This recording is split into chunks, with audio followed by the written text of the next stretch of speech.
ginagawa mo? Bakit parang agit ka nung nakita kita? Everything is turning out to my favor.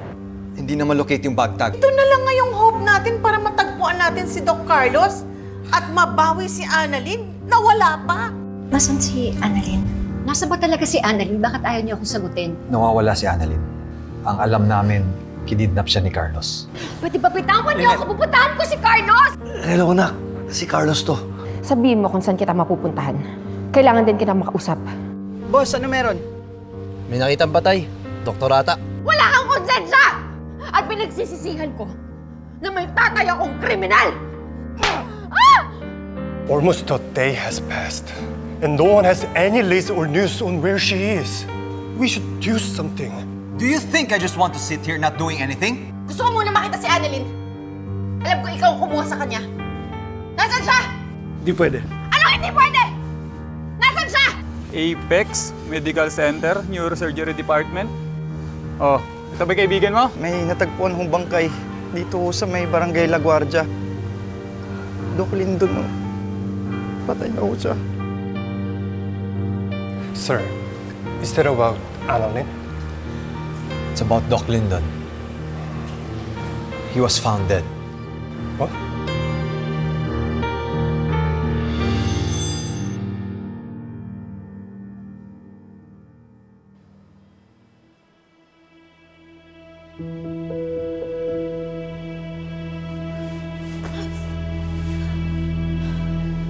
Dad, please.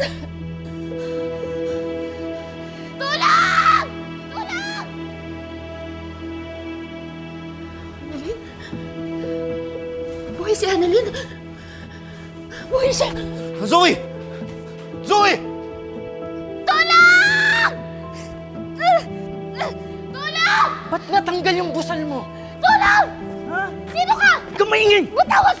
Huwag kang maingay! Butawag mo ako! Huwag kang maingay! Butawag mo ako!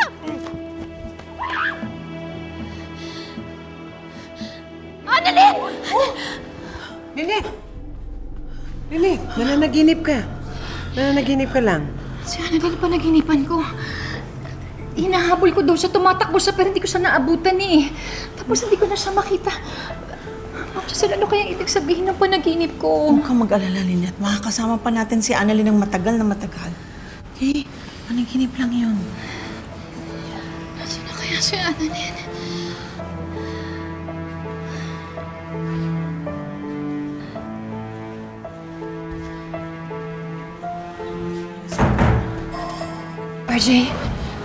RJ, ano nang balita? Nahanap na ba si Annalyn? Wala pa, Lynette. Pero may nahanap silang bangkay. Ano? Sino daw? Si Doc Lindon. Ha?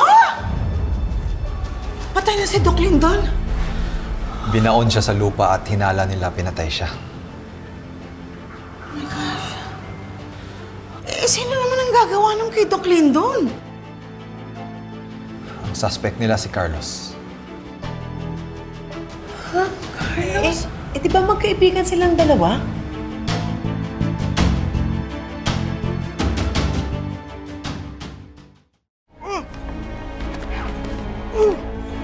Huwag ka maingay!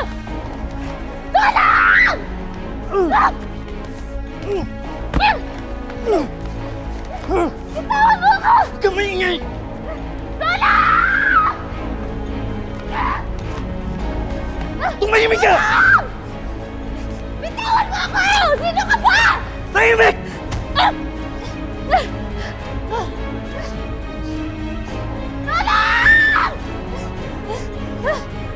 Halika! Dito!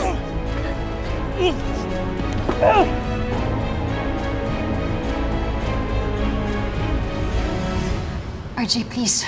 Hanapin mo na si Annalyn. Baka mamaya kung ano pang gawin ni Carlos sa kanya. Baka mamaya patayin din na yung anak natin. Please, nakikiusap ako sa'yo. Hanapin mo na yung anak natin. Please, hanapin mo na si Annalyn. Baka mamaya mapahamak yung anak natin. Please.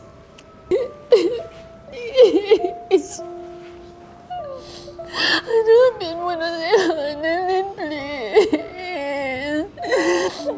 RJ, hanapin mo si Annalyn.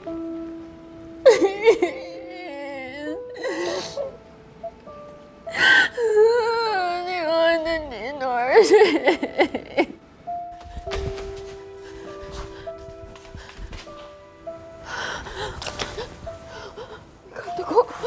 Dugo! Baka may dugo dito! Zoe! Baka may dugo! Pinatay mo si Annalyn! Pinatay mo talaga siya! Walang yaka! Walang yaka talaga! Zoe, manahimik! Pinatay mo siya! Tumahimik ka! Hindi ko pinatay si Annalyn! Nasaan siya? Ba't wala siya dito?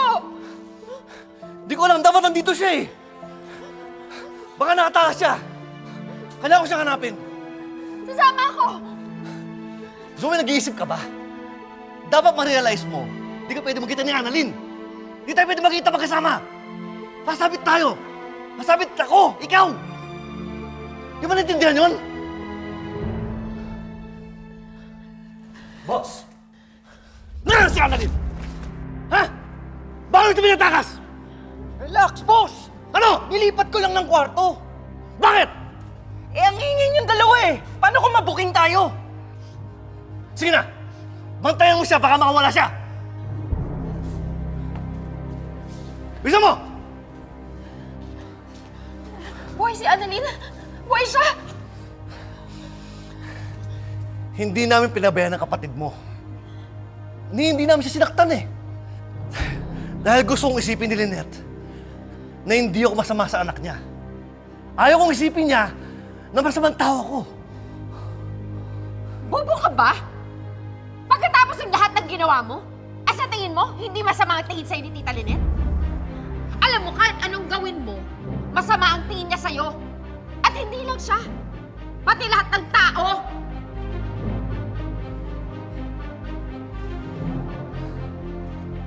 Alam mo, tahimik ang buhay ko dati.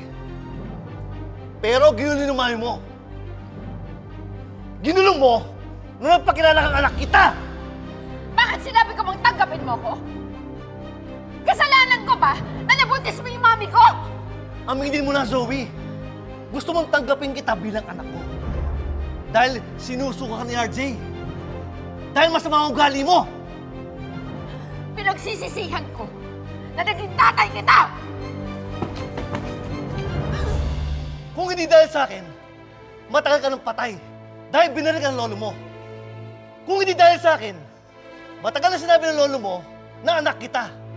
At kung hindi dahil sa akin, matagal nang alam ng lahat ng tao na peging ang tandyag. So ano gusto mong gawin ko? Magpasalamat ako sa'yo? O thank you, ha? Salamat! Gusto mo? Mag-sorry din ako? Sorry! At dinamay kita sa gulo ng buhay ko? Pasensya na, ha?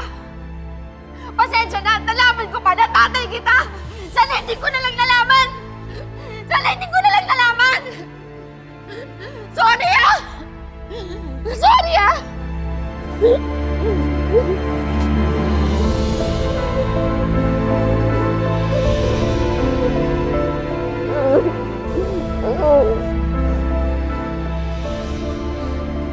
Zoe, hindi ko pinagsisihan na nakilala kita, anak. Natulungan ka, naprotektahan ka. Dahil mahal kita. Kahit anong sabihin mo, kahit paulit-ulit mo ang gustong pa bilang ama mo, mamahalin pa rin kita. Dahil anak kita. Patuloy kitang poprotektahan. Kaya sana, please, makinig ka sa akin. Makinig ka sa akin. Please, Zoe, umalis ka na.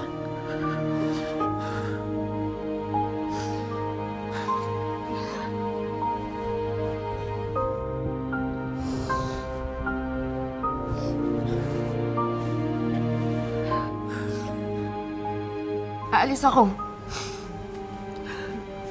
Nagagamitin ko muna yung sugat mo. Salamat.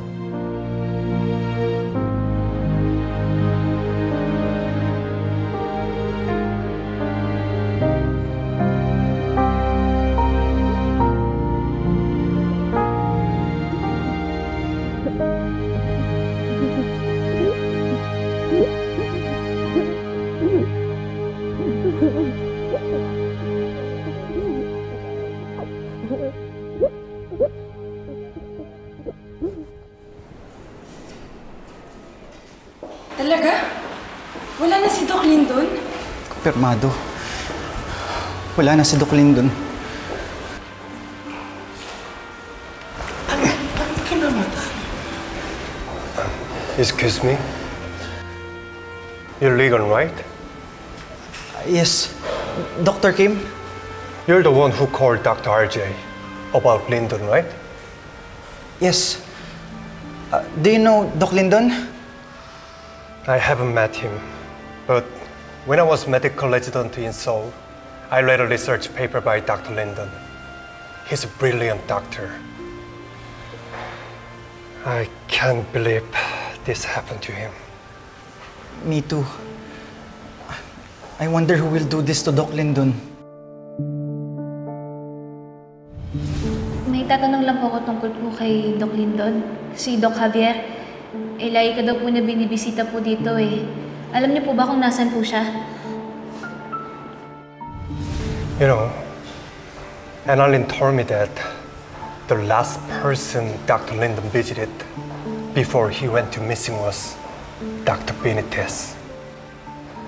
I think he might have something to do with this. Si Doc Carlos? But why will Doc Carlos do this to Lindon? They were friends. That's what we have to find out. Because every action has a motivation.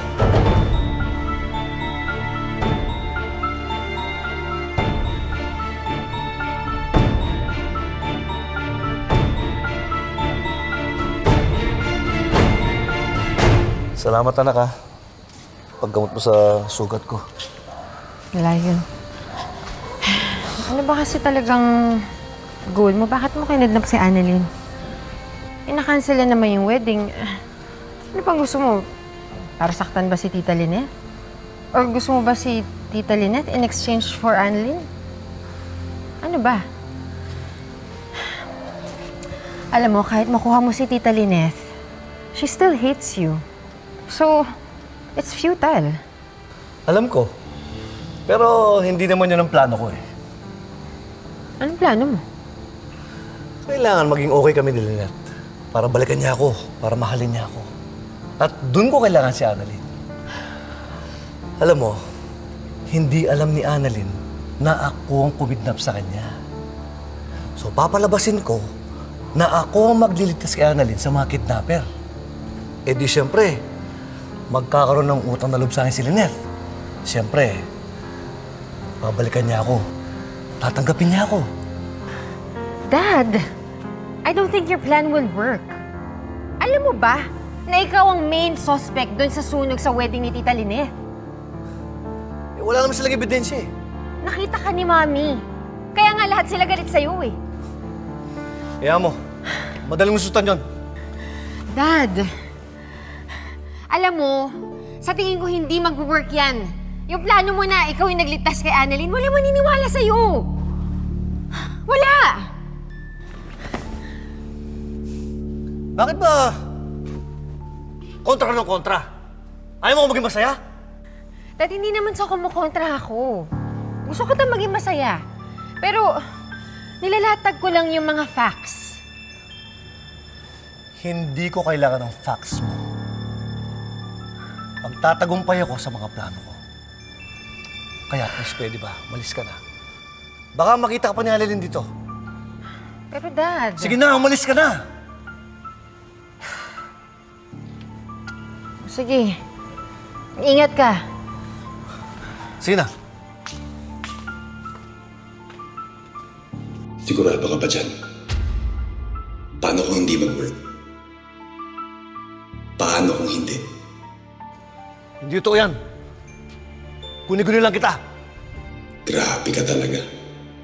Pati anak mo, tinaboy mo. Hindi totoo yan. Guni-guni lang kita.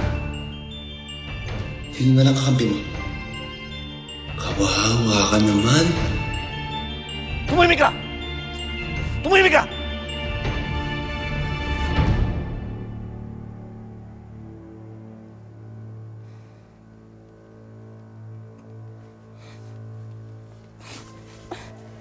Punang! Punang!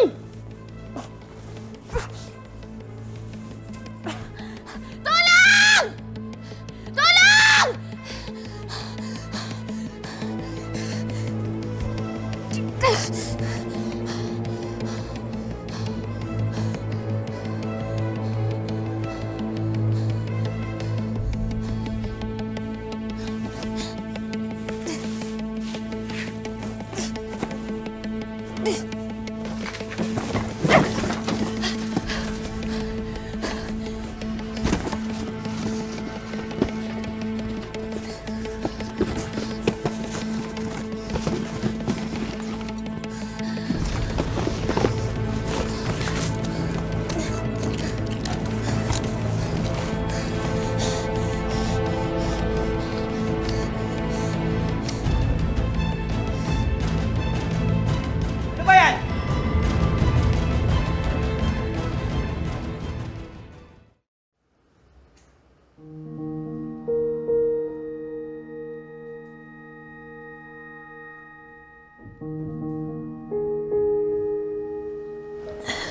Diyosa, hindi ako pwede maghintay dito. Kailangan ko umalis. Sandali muna, Lynette. Saan ka pupunta? Hahanapin ko si Annalyn. Hindi ako pwedeng maghintay lang dito. Lynette, sandali muna naman, Lynette. Diyosa, pwede ba? Bitawan mo na ako. Hahanapin ko si Annalyn. Hindi ko alam kung saan, pero hahanapin ko yung anak ko! Lynette! Pwede ba kumalma ka? Lynette, ayusin mo naman yung pag-iisip mo naman, Lynette. O tapos, ano? Si Chang Susan, nasa ICU. Si Annalyn, nawawala. Si Lyndon, pinatay. Eh kung pati ikaw, mapahamak ka. Alam ko naman na ang hirap talagang maghintay eh.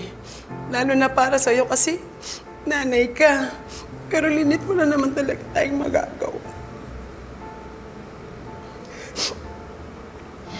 Yun na nga yung hirap, Diyosa eh.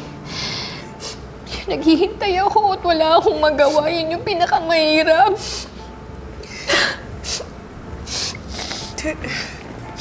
Pero mo may magagawa ka, Lynette. Alam mo kung anong gagawin mo? Simple lang. Magpapalakas ka. Magpapagaling ka. Para pagdating ni Annalyn, oo, may lakas ka na, di ba?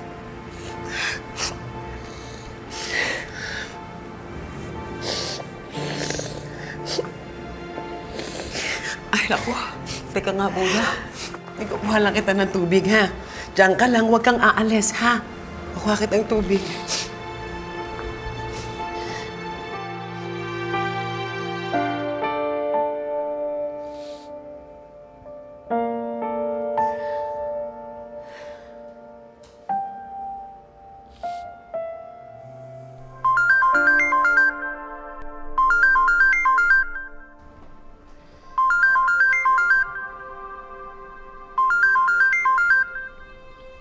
Hello?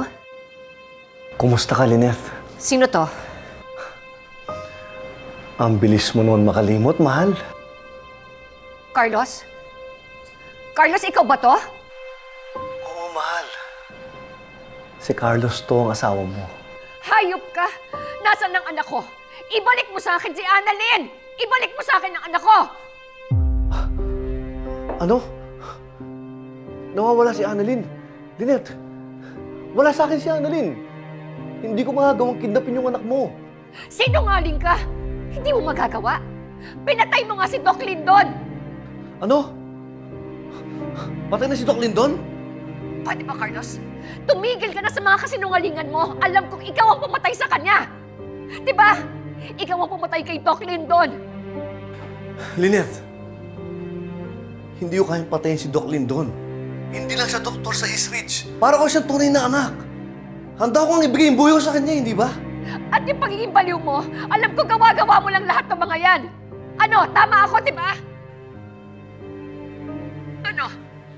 Hindi ka makapagsalita kasi tama ako. Oo, Lynette. Gawa-gawa ko lang ang lahat. Kasi ayaw kong makulong. Dahil gusto ko magkabalikan tayo. Kahit kailan hindi na tayo magkakabalikan pa, naiintindihan mo yon? Oo, alam ko. Tanggap ko na lahat, Lynette. At masaya ako para sa inyo ni RJ. Sa tingin mo maniniwala ako sa'yo? Ginulo mo nga yung kasal namin, hindi ba? Pati yung venue, sinunog mo. Hindi, Lynette. Wala akong kinalaman doon. Nagkataon lang. Yung tumakas ako, yun mismong araw ng kasal mo. Pero wala. Pagdating ko doon, nasusunog na yung venue. Wala na akong magawa. Lynette, please, wala akong kasalanan. Wala akong kinalaman doon. Sinungaling ka! Ibalik mo sa akin si Annalyn! Ibalik mo sa akin ng anak ko! Hayop ka! Wala sa akin si Annalyn. Maniwala ka sa akin. Kung gusto mo, tutulong ako para makuha si Annalyn. Ililigtas ko siya. Kahit buhay ko, itataya ko sa kanya. Para makabawi ako sa lahat ng kasalanan ko sa inyo. Please, Lynette, maniwala ka sa akin. Wala akong kinalaman sa pagkawala ni Annalyn. Tutulong ako, Lynette. Tutulong ako. Hanapin? Anong hahanapin? Nasa iyo nga ang anak ko! Nasa iyo si Annalyn! Ibalik mo siya sa akin! Oo, Lynette. Ibabalik ko siya si Annalyn. Ililigtas ko siya. Promise, Lynette. Sige, Carlos.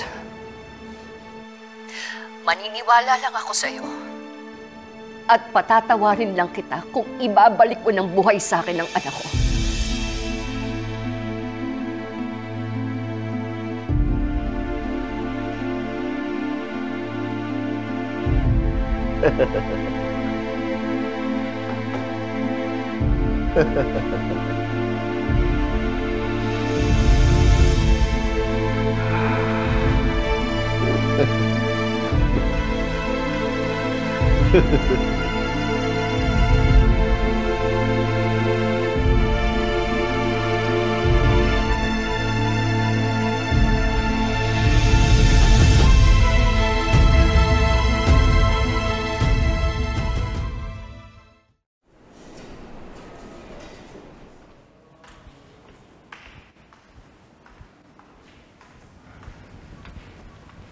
Zoe, napalitaan mo na ba?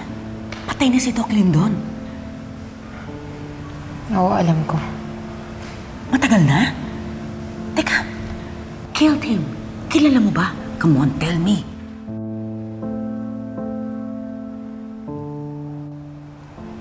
Don't tell me si Carlos. Ang lala na talaga ng Carlos na yan. But on the brighter side, at least, nabawasan tayo ng nakakaalam ng true identity mo. Bawasan tayo ng problema. Teka, sino ba nakakaalam? Si Justine. Pwede ba? Wala siyang alam. Anong walang alam? She knows everything about us. Wala siyang gagawin sa atin pag wala kang ginawa sa kanya. Kaya pwede ba? Just leave her alone. Okay, fine. Sungit mo naman. Teka, ano bang plano ni Carlos? Ikaw ang gulo-gulo mo eh!